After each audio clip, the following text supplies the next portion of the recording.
اس ماہ کی سب رونقیں ہے آیت قرآن کی،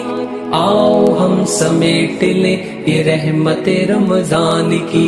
بسم اللہ الرحمن الرحیم۔ ناظرین محترم السلام علیکم۔ آج ہماری 10ویں تراویح ہے اور 10ویں تراویح میں سورہ ہود کا باقی ماندہ حصہ اور سورہ یوسف جو ہے وہ مکمل پڑھی گئی ہے۔ تو جیسا کہ ہم نے گزشتہ تراویح میں کہا تھا کہ سورہ ہود کے اندر حضرت ہود علیہ السلام کا واقعہ ذکر کیا گیا ہے، اس کے علاوہ وہاں پر معجزات قرآنی کا ذکر کیا گیا ہے۔ اللہ تعالیٰ کی طرف سے یہ قرآن جو ہے وہ ایک معجزہ ہے، اور اسی طریقے سے توحید کے احکام اور اس کے دلائل بیان کیے گئے ہیں، اور یہ ارشاد فرمایا گیا ہے کہ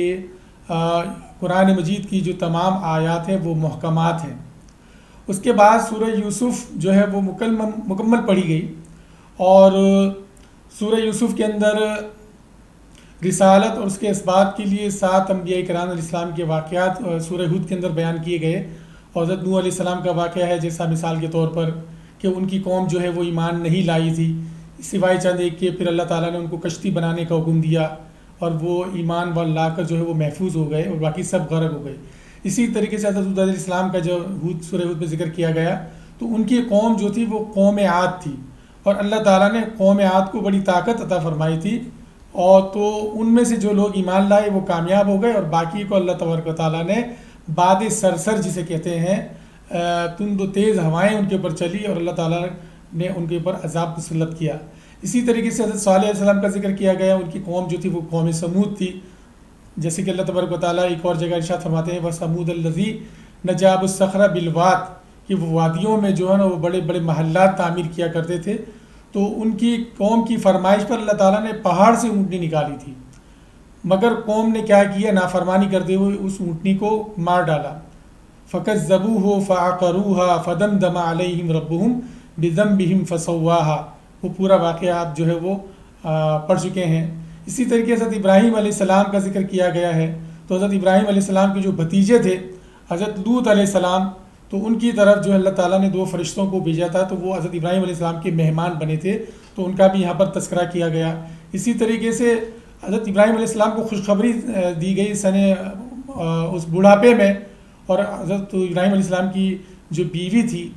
وہ حیران اور پریشان ہو گئی کہ وہ اب اس عمر میں کس طریقے سے جو ہے وہ بچے کی ماں بنے گی، بڑھاپے کی حالت میں ان کو کیسے بیٹا ہوگا، لیکن اللہ تعالیٰ نے معجزاتی طور پر حضرت اسحاق علیہ السلام عطا فرمایا، پھر ان کے بیٹے یعقوب ہوئے۔ اسی طریقے سے حضرت لوط علیہ السلام، جن کی قوم کے لوگ بدکار تھے، وہ عورتوں کی بجائے جو ہے وہ لڑکوں کی طرف مائل ہوتے تھے، تو اللہ تبارک و تعالیٰ نے ان کی طرف عذاب نازل کیا اور ان کو اس پوری بستی کو زمین سے اٹھا کر جو ہے الٹا کر دیا، اور ان پر پتھروں کا عذاب نازل کیا گیا۔ اسی طریقے سے شعیب علیہ السلام قوم مدین جو تھی، ان کے وہ ناپ تول میں کمی کیا کرتے تھے، تو جنہوں نے حضرت شعیب علیہ السلام کی بات مانی تو وہ بچ گئے، اور جنہوں نے نہیں مانی اللہ تعالیٰ نے ان کے اوپر عذاب نازل کیا۔ اسی طریقے سے آخر میں حضرت موسیٰ علیہ السلام کا بھی تذکرہ کیا گیا ہے۔ اسی طریقے سے آگے جا کر روز قیامت ان 2 قسم کے لوگ ہوں گے، ایک بدبخت لوگ ہوں گے اور نیک بخت لوگ ہوں گے، ان کا تذکرہ کیا گیا ہے۔ ناظرین محترم، اس کے بعد سورہ یوسف ہے۔ سورہ یوسف جو ہے وہ مکی صورت ہے، اور اپنے نام کی طرح نفس مضمون کے لحاظ سے شروع سے لے کر آخر تک حضرت یوسف علیہ السلام کا واقعہ جو ہے اس لیے جو ہے وہ واقعات پر مبنی ہے۔ حضرت یوسف علیہ السلام کو اگر دیکھا جائے تو ان کی زندگی اور نبی کریم صلی اللہ علیہ وسلم کی زندگی مبارک کے بہت زیادہ مشابہ ہے۔ مثال کے طور پر اگر ہم کہیں کہ یوسف علیہ السلام جو ہے وہ بھائیوں کے حسد، یوسف علیہ السلام کے ساتھ بھائیوں کا حسد ہوا، تو نبی کریم صلی اللہ علیہ وسلم کے ساتھ بھی جو ہے وہ قریشی بھائی جو ہے وہ حسد کیا کرتے تھے، اور یہ کہتے تھے کہ ان کو کیوں نبی بنایا گیا۔ اسی طریقے سے حضرت یوسف علیہ السلام کا گھر چھوٹا تو نبی کریم صلی اللہ علیہ وسلم نے مکہ چھوڑا۔ حضرت یوسف علیہ السلام کنویں میں رہے، حضور صلی اللہ علیہ وسلم غار ثور میں رہے۔ حضرت یوسف علیہ السلام مصر گئے ہجرت کر کے، تو نبی کریم صلی اللہ علیہ وسلم مدینہ منورہ گئے۔ حضرت یوسف علیہ السلام وزیر بنے، تو نبی کریم صلی اللہ علیہ وسلم اسلامی نظم مملکت کے سربراہ بنے۔ اسی طریقے سے حضرت یوسف علیہ السلام کے وہ بھائی جو حسد کیا کرتے تھے بعد میں شرمندہ ہوئے، اور نبی کریم صلی اللہ علیہ وسلم کے ساتھ جو دشمنی کیا کرتے تھے قریش مکہ، انہوں نے بھی بعد میں سر جھکایا۔ اور آخر میں جب یوسف علیہ السلام نے اپنے بھائیوں سے کہا کہ لا تثریب علیکم اليوم، کہ آج کے دن تم پر کوئی عتاب نہیں ہے، تو حضور صلی اللہ علیہ وسلم نے یہی بات فرمائی تھی کہ میں آج کے دن وہی بات کہوں گا جو میرے بھائی یوسف نے اپنے بھائیوں سے کہی تھی، یعنی کہ لا تثریب علیکم اليوم۔ تو ناظرین محترم، یوسف علیہ السلام کا قصہ یہاں پر بیان کیا گیا ہے، اور بڑا تفصیلی قصہ یہاں پر بیان کیا گیا، اور اس عبرت کے لیے اور نصیحت کے لیے اس کو پڑھنا ہمارے لیے بڑا ضروری ہے۔ اور اس کی جو خاص باتیں ہیں وہ اللہ کے رسول کا یوسف علیہ السلام کو خواب ہے کہ انی رأیت احد عشر کوکبا والشمس والقمر رأیتہم لی ساجدین، کہہ کر اللہ تعالیٰ نے ان کو خوشخبری سنائی کہ ان کو جو ہے وہ ایک بہت بڑے منصب پر فائز کیا جانے والا ہے۔ پھر وہ بھائیوں کا حسد ہوا، پھر وہ کنویں میں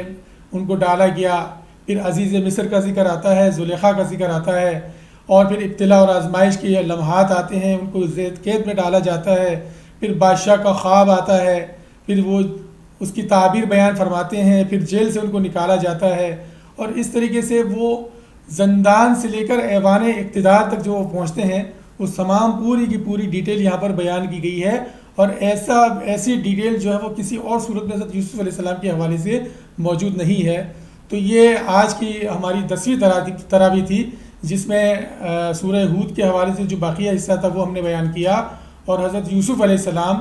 کا سورہ یوسف کا جو ہے واقعہ اور ان کے حوالے سے جو چیزیں تھیں وہ آپ کے سامنے رکھی۔ دعا ہے کہ اللہ تبارک و تعالیٰ اس کے اوپر عمل کرنے کی قوت اور توفیق عطا فرمائے۔ وآخر دعوانا الحمدللہ رب العالمین۔ چمک اٹھا ہے یہ جہاں ہے عصمت رحمان کی، آؤ ہم سمیٹ لیں یہ رحمت رمضان کی۔